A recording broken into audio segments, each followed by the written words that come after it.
Ici c'est Brest. Ici c'est Brest. Ici c'est Brest. Ici c'est Brest. Qui est de Brest? Elle aime bien Grougy, ma femme.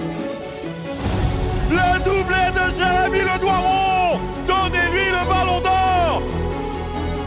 Balle de but pour Honora. La barre entrante. Mais ils sont fous ces Bretons. Ils sont fous ces Brestois. Des grands connaisseurs qui peuvent se permettre de parler à ma place.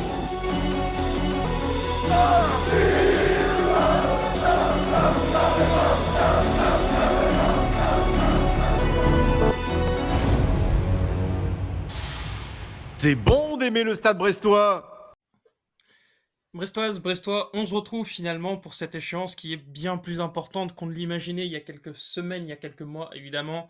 Le Stade Brestois se déplace au Parc des Princes ce week-end, un stade qui ne lui a jamais réussi, mais cette saison, on se dit que peut-être, s'il y a une saison où Brest peut faire l'exploit, c'est peut-être celle-ci. Nous, on n'est pas très original par contre, on ne change pas les choses, puisque pour parler du PSG, on a le plaisir de recevoir une nouvelle fois Philippe Goguet, qui est fondateur et rédacteur en chef du site culturepsg.com. Vous pouvez les retrouver sur YouTube en podcast et donc dans l'émission de Brestonnaire aujourd'hui. Philippe, merci de ta présence. Ben, de rien, c'est un plaisir. C'est un peu mon rendez-vous annuel avec le stade brestois, donc grand plaisir. Bon, comment ça va? Très bien, très bien. On passe un bon mois de janvier jusque-là. On va vous défier 2 fois en 10 jours, c'est formidable. Oui, oui, je suis très heureux de faire le déplacement de mon côté. Surtout que voilà, comme je l'ai dit, Brest se prend un peu à rêver cette saison. Concernant Brest-PSG, peut-être qu'on peut démarrer comme ça. On va démarrer en revenant sur la dernière confrontation entre les deux équipes. C'était le 29 octobre. Victoire 3-2 du PSG sur la pelouse du Stade Brestois avec un penalty marqué en 2 temps par Kylian Mbappé Mm. dans les derniers instants de la rencontre finalement. Un match qui laisse un goût peut-être un peu amer aux Brestois. Qu'est-ce que tu avais pensé toi de ce match? Qu'est-ce que tu as retenu? Déjà une victoire compliquée, mais aller à Brest, c'est toujours compliqué. Le stade est pas très récent, mais c'est pas facile de repartir avec les 3 points. Et c'était un match post-Ligue des Champions. Faut pas l'oublier pour le PSG. On avait reçu le Milan assez 4 jours plus tôt. On avait fait un gros match, donc beaucoup de fatigue. Luis Enrique avait un peu fait tourner. Mais ce que j'avais retenu surtout, c'est la confirmation des difficultés du PSG dans le jeu aérien. 2 buts concédés dans les airs, un corner et un contre, enfin un centre qui avait été mal géré. Brest est une des équipes les plus athlétiques et les plus aériennes de Ligue 1, si ce n'est même la meilleure dans ce domaine. Le PSG a de grosses difficultés dans les airs, que ce soit en défense, au milieu, coup de pied arrêté, enfin dans tous les secteurs. Et on en avait eu la confirmation. Après, le PSG avait trouvé les ressources pour aller chercher la victoire, ça c'était bien. Mais ouais, la confirmation des difficultés du PSG dans les deux secteurs que j'ai cités, quoi. Oui, ça avait été effectivement un match assez difficile, même si Paris avait rapidement marqué. Avec du recul, maintenant que la phase aller est finie, est-ce que tu dirais que ça a été un des matchs les plus compliqués pour le PSG en Ligue 1 cette saison? Bah, c'est ce que j'étais en train de regarder là, le calendrier parisien. Et effectivement, à l'extérieur, on n'a pas perdu. Mais en revanche, ça avait beaucoup brassé parce que, tu vois, par exemple, on fait 0-0 à Clermont, mais on doit largement gagner. À Rennes, on gagne 3-1, mais pareil, on est assez tranquille. Brest, c'est le match où à 2-2, quand même, il y a un double arrêt de Donnarumma qui est énorme et qui est très très dur. Dans les joies, par exemple, on a beaucoup plus souffert à Brest qu'à Lille, à Lens, à Rennes. Reims nous a peut-être plus secoué que vous, mais là encore, on s'en était sorti avec une victoire. Mais ouais, ça a clairement été un des matchs les plus compliqués, ouais. Mais malgré tout, le PSG avance, et nous aussi on va avancer jusqu'au présent. Le constat, il est finalement assez implacable. Paris file une nouvelle fois vers le titre en Ligue 1, vous avez déjà 8 points d'avance sur le deuxième. Est-ce que c'est suffisant pour être satisfait du début de saison du PSG? Alors, il y a l'aspect comptable que tu viens de citer. Effectivement, 8 points d'avance à ce moment-là de la saison. Bah, par exemple, c'est mieux que l'an dernier. Ça te donne 2 jokers et demi parce que le PSG, en plus, la différence de but en sa faveur avec plus, je crois, plus 30 quand le deuxième est à plus 10 ou un truc, enfin un écart qui vaut un demi-point, quoi. Donc ça, c'est bien. Faut pas voir, et ça a été le discours des dirigeants l'intersaison, faut pas voir que l'aspect comptable, l'aspect titre. Le PSG a changé d'air avec les départs de plusieurs gros noms, le retour, enfin l'arrivée de Luis Enrique. Il y a vraiment un changement de philosophie et on est reparti un peu de zéro l'été dernier. On a quand même changé, je pense, 6 ou 7 titulaires dans le 11 de départ.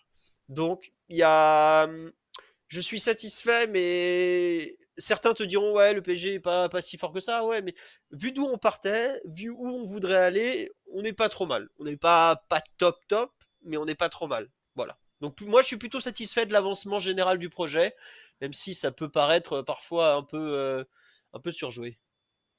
Justement, tu parles d'un nouveau projet qui a démarré cet été. Certains s'attendaient peut-être à le voir monter en gamme une nouvelle fois cet hiver sur le mercato. On a quand même l'impression que non. Paris reste avec un effectif assez stable pour l'instant. Est-ce que c'est un souhait? Est-ce que l'effectif est complet? Ou c'est peut-être juste que Paris n'a pas les possibilités? Un peu de tout. Il y a des joueurs qui doivent partir. Je pense à Ekitike qui joue pas parce qu'il s'est embrouillé avec la direction. Cherendour qui est le 8e choix au milieu de terrain, pareil, qui va être prêté. Enfin, il y a des joueurs qui étaient prévus pour partir qui vont probablement partir.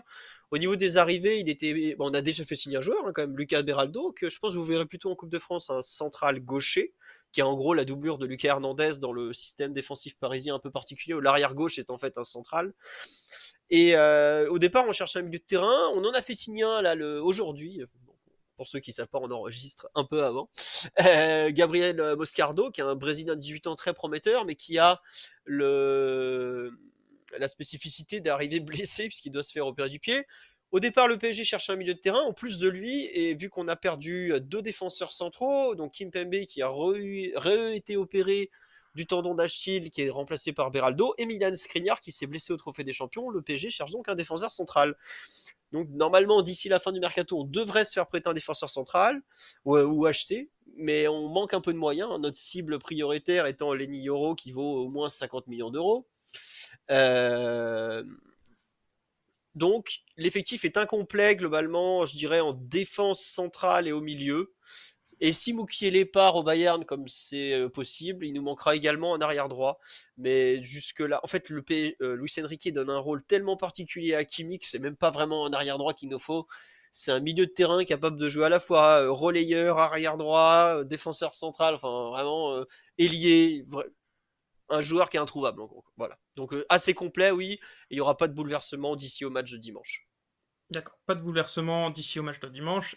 Peut-être quelques bouleversements avant ce mois de janvier-février, qui est quand même une période charnière pour les équipes européennes, pour le PSG en particulier, puisque Paris va avoir un calendrier assez chargé. Vous allez recevoir quand même donc Brest 2 fois en 10 jours. Vous allez recevoir Lille, et après c'est match aller à la maison face à la Real Sociedad en Ligue des Champions. C'est ça. En fait, on lance une série de matchs avec la réception de Brest en Ligue 1.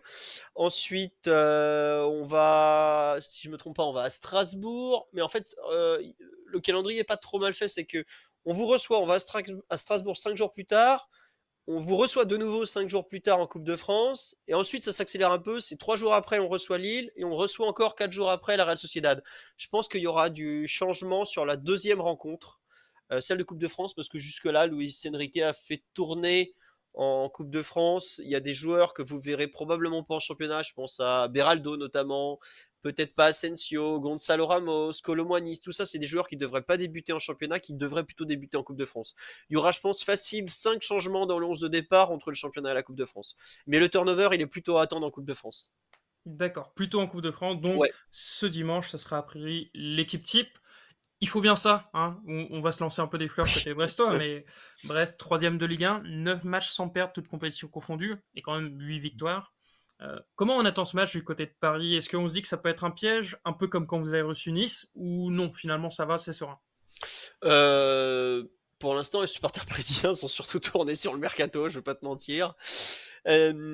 C'est pas vu comme une équipe du niveau de Nice, parce que Nice a quand même fait des gros investissements avec un avant-centre qui pèse beaucoup, la personne de Terem Moffi, qui est un joueur qui a souvent brillé contre le PSG. En fait, les supporters parisiens, globalement, regardent pas beaucoup le classement de la Ligue 1. Je pense qu'il y en a pas mal même qui vont découvrir que Brest est 3e au moment du match ou au coup d'envoi en entendant les commentateurs le dire. Donc je vais pas dire que c'est une rencontre attendue. Ceux qui suivent le championnat de France savent que Brest est une équipe dure à jouer, compliquée, mais ça rentre pas encore dans la catégorie des matchs qui comptent de la saison en Ligue 1, je suis désolé de vous le dire. Voilà. Mais ça fait partie de ces matchs où tu sais que ça peut être compliqué, surtout le dernier PSG-Brest, on gagne 1-0 avec Donnarumma qui arrête un penalty et on fait un match pas bon du tout. Je pense que le staff technique est beaucoup plus inquiet et beaucoup plus concerné que les supporters, pour être tout à fait honnête. Ok, bon, ça se comprend totalement. Mais heureusement, toi, tu suis la Ligue 1, tu ne suis pas que le PSG. Et du coup, c'est quoi un peu, toi, tes attentes sur ce match? Peut-être au-delà du résultat, est-ce que tu attends des choses dans le contenu, tu attends des confirmations dans certains secteurs? Enfin, voilà, Ouais, tout à fait. Aujourd'hui, globalement, le PSG a trouvé son gardien de but, plus ou moins sa défense, son attaque, on la connaît, hein. Donc, je résume, ce sera Donnarumma dans les buts, Hernandez, Danilo, Marquinhos en défense. Devant, ce sera Barcola à gauche, Mbappé dans l'axe et Dembélé à droite. Et les deux secteurs qui sont en chantier permanent, c'est donc le milieu de terrain et le poste derrière droit, puisque Hakimi est à la canne. Et en fait, pour remplacer Hakimi, c'est un peu la question tactique du moment. Ça, des fois, c'est Zaïre Emery, des fois, c'est Solaire. Des fois, c'est les deux, ils alternent en cours de match. À Lens et à Lille, avant la trêve, parce qu'on avait mis Hakimi au repos, c'était déjà Zaïre Emery plutôt. Solaire qui venait se glisser dedans. Moi, je trouve que ça marche pas très très bien. Luis Enrique en est satisfait. Alors, c'est vrai qu'on concède pas énormément d'occasions, mais ça fait partie du grand doute que j'aurais au coup d'envoi, c'est qui va jouer à droite. Je pense que ça sera Zaïre Emery. Euh, Voilà, c'est vraiment l'organisation du milieu de terrain et qui va jouer arrière droit, c'est un peu ce qui va me faire mes doutes de l'avant-match. Voilà. justement, tu parles de l'organisation milieu de terrain. C'est intéressant parce que c'est des deux forces fondamentales de Brest. Brest qui a un milieu de terrain finalement très bagarreur, très vicieux, qui sait très bien gérer les temps forts, les temps faibles. C'est le genre de milieu qui peut embêter le PSG ou ça manque peut-être de technique. Enfin, c'est quoi le genre de milieu chiant pour vous, tout simplement? Alors, le genre de milieu chiant, c'est un mec d'1m90 qui prend la balle au pied et qui la remonte en allant tout droit. Donc, tu prends Ruben Loftus-Cheek du Milan AC, il nous a mais fracassé. Joe Linton de Newcastle. Bon, Kefren Turam n'avait pas fait un bon match, surtout, je crois même qu'il n'avait pas joué. Mais typiquement, les joueurs grands, costauds, qui ont de la percussion balle au pied et du volume physique, c'est ce qu'il y a de pire pour le PSG parce qu'on n'a pas vraiment de quoi répondre en fait physiquement. Ugarte est très fort dans les duels, mais quand le mec est trop puissant et trop costaud, il tient pas à l'impact. Zaïre Emery risque de jouer côté droit alors que c'est le plus puissant sur ses appuis. Donc ça risque d'être problématique. Mais après, faut réaliser un truc, c'est que le PSG est une équipe assez particulière dans le sens où elle n'attaque pas par l'axe en fait. Elle attaque uniquement par les côtés. Donc c'est là où le fait que Brest, parce que je viens de dire voir passer un truc sur Reims, Brest est un milieu comme ça, bah, ça va pas forcément changer grand chose. Pour vous, ce qui serait important, par exemple, c'est le fait que l'arrière gauche soit pas isolé face à Dembélé et les joueurs qui vont être autour de lui. Le PSG utilise énormément la largeur pour attaquer. L'arrière gauche et l'arrière droit de Brest vont avoir des rôles très très très importants. Plus par exemple que le milieu de terrain dans la plupart des temps de jeu, quoi. Donc, et je suis pas sûr que le Brest gère si bien que ça les temps forts et les temps faibles. Moi, ce que j'avais vu en première mi-temps à l'aller, c'est que les temps forts parisiens n'avaient pas été super bien gérés par Brest. Au contraire, Brest avait concédé pas mal d'occasions.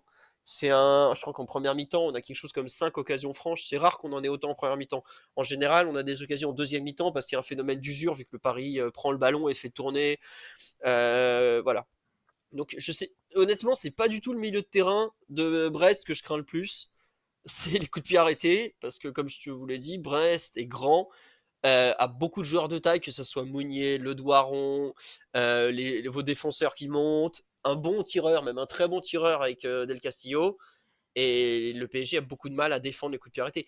Le dernier but qu'on a pris en Ligue 1, c'était contre Metz avant la trêve, c'était un corner. Le seul but qu'on a pris en 2024, c'est contre Orléans, c'était encore un corner. Pratiquement à tous les matchs, il y a des occasions dangereuses sur corner. Donc, c'est pas le milieu de terrain côté brestois qui me fait vraiment peur. Le PSG devrait pouvoir s'en sortir à peu près. Et comme je dis, on passe pas du tout par le milieu pour attaquer, donc c'est pas très grave. En revanche, coup de pied arrêté, ça va être quelque chose qui me fait très peur vous concernant. Très bien. Justement, on connaît le style Luis Enrique. Tu l'as dit, beaucoup faire circuler le ballon patiemment. Est-ce qu'on peut considérer, de manière un peu pessimiste, que si Paris ouvre le score, c'est un peu fini et Brest ne pourra pas revenir? Ou au contraire, le caractère de l'équipe fait que on sent que le PSG est un peu friable et a du mal à tuer des matchs? Ouais, non, mais il y a un peu des deux. Mais par exemple, à l'aller, le PSG a mené de 2 buts, s'est fait rejoindre, mais il a gagné à la fin. Je crois que quand on a ouvert le score, on n'a jamais perdu cette saison. Si, à Milan. On a perdu à Milan en ayant ouvert le score. C'est le seul match où on n'a pas gagné en ayant ouvert le score. Mais Milan avait égalisé tout de suite, donc on avait ouvert le score, mais bon, sans que ça soit spécialement parlant. problème, c'est que le PSG prend le ballon et qu'il le mène ou qu'il ne mène pas, il va le garder en fait. Parce qu'il aime ça, parce qu'il a les joueurs pour le faire. Et ça use en fait l'adversaire. On se rend pas compte comment c'est usant de jouer contre le PSG. C'est pas un hasard si on marque beaucoup en fin de rencontre. Par exemple, Reims nous avait mis sous l'eau en une mi-temps chez eux. On avait ouvert le score très vite, mais ils nous avaient vraiment essorés pendant une mi-temps en nous pressant très fort. Mais à la 55e, ils ont explosé et ça a fini à 3-0 parce que tu peux pas tenir au bout d'un moment Mbappé, Dembélé, Barcola, tout ça pendant 90 minutes si tu ne marques pas. Quoi. Globalement, pour mettre en danger le PSG, il faut faut créer des coups de pied arrêtés, ça c'est la base, je le redis. Il faut être en mesure de te procurer des occasions, et ça c'est pas non plus, c'est pas si compliqué que ça. C'est pas facile, hein, mais surtout faut les mettre des occasions quand on a. Ensuite, il faut tenir en défense et là c'est compliqué parce que cette saison, si je me trompe pas, il y a que Clermont qui n'a pas pris de but contre le PSG. Il y a eu 0-0. Non, Lorient le premier match, mais Clermont c'était un miracle. Le gardien fait, je crois, 11 arrêts. Et Lorient c'était le tout premier match, donc c'est pareil, c'est pas non plus très parlant. Quoi. Et globalement, le PSG marque à toutes les rencontres, donc vous savez ce qu'il faut faire. Quoi. Très bien, ça sera un beau défi pour la défense brestoise qui sait que 3 buts sur 9 derniers matchs quand même. Donc on verra. Puis il y a un grand Marco Bizot dans les buts. Voilà, je pense qu'on a fait un petit tour rapide. Juste sur l'attaque du PSG, la défense de Brest. Comment il faut considérer vraiment l'attaque parisienne. Globalement, quand le PSG attaque, il joue pratiquement en 3-2-5. Faut quand même se rendre compte. Et il y a quelque chose, la charnière est importante, mais la façon dont ton latéral va être aidé par les joueurs autour de lui est très importante. Je pense à Bradley Loco qui est votre arrière gauche. Si Bradley Loco il n'est pas aidé, il va se faire étrier en fait. Parce qu'en 1 contre 1, il est contre Ousmane Dembélé qui est un des meilleurs dribbleurs d'Europe, que ce soit d'un point de vue visuel ou statistique. Pareil côté opposé avec Barcola. Mais en fait, tout le jeu du PSG, ou une belle partie du jeu du PSG, parle vraiment du fait que tu as une fixation côté par l'un des deux ailiers ou par un milieu qui va s'insérer. Et c'est là où le latéral ne doit pas être laissé seul. Parce qu'ensuite, clac, ça enchaîne. Et là, ta défense, elle est vraiment en difficulté. Et c'est ce qui s'était passé un peu au match aller, c'est que le PSG avait joué avec Lee côté droit et Hakimi derrière lui. Et vous n'aviez pas joué contre Dembélé. Et ça change des choses, parce qu'en plus, il a fait une entrée catastrophique.